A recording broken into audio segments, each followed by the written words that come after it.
मोदी सरकार आने से पहले हमारे देश के भारतीय सेना ज़्यादा खुश थे या फिर मोदी सरकार आने के बाद हमारे देश की सेना ज़्यादा खुश है? इसको हम लोग आखिर तक सुनेंगे।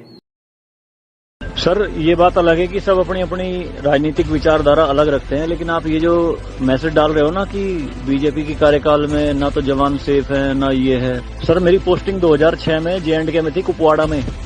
वहां पे बॉर्डर पे एक रूल था, no first fire no more than 11 mm, यानी कि जब तक पाकिस्तान की तरफ से एक भी फायर नहीं आ जाता तुम कोई फायर नहीं करोगे। नो मोर देन 11 mm मतलब वो हमारे ऊपर RPG चलाएं, मोटरार चलाएं, कुछ भी चलाएं, हम 11 mm से ऊपर का राउंड नहीं चला सकते थे। वहां पे मेरे हाथ पे ओम गुदा हुआ है। इस ओम के गुदे होने की वजह से मुझे हाथ में रुमाल बांध के ड्यूटी करनी पड़ती थी वहां पे। अगर उनको ओम दिख गया ना तो छोटे छोटे बच्चे पत्थर मारना शुरू कर देते थे। और सर, श्रीनगर के लाल चौक पे 26 जनवरी के दिन बहुत बड़ा तिरंगा बिछा के जिंदी गाय काटी थी, जिंदी, और जिंदी की खाल उतारी थी सबके सामने, पूरी सेना के सामने। यूनिट खड़ी थी वहां पे पूरी, और चक्कू लहरा के खूब बोलते थे, क्यों भाई हिंदुस्तानी कुत्तों, तुम्हारी माँ है ना ये, देखो क्या हाल करेंगे इसका हम। भाई कुछ नहीं उखाड़ सकते थे उनका। क्यों?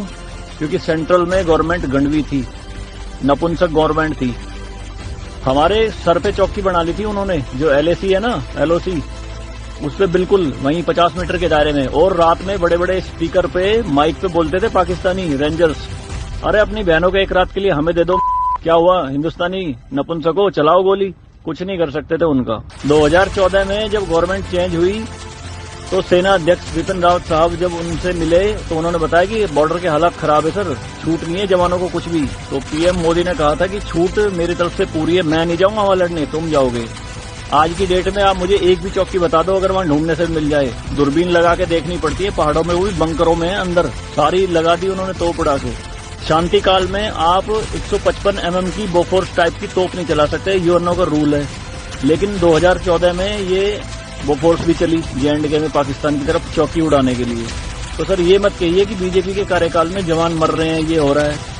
सर, सेना के जो हाथ खुले हैं ना वो बीजेपी के कार्यकाल में ही खुले हैं। मैं इसका जीता जागता प्रत्यक्ष आपके सामने बैठा हूं।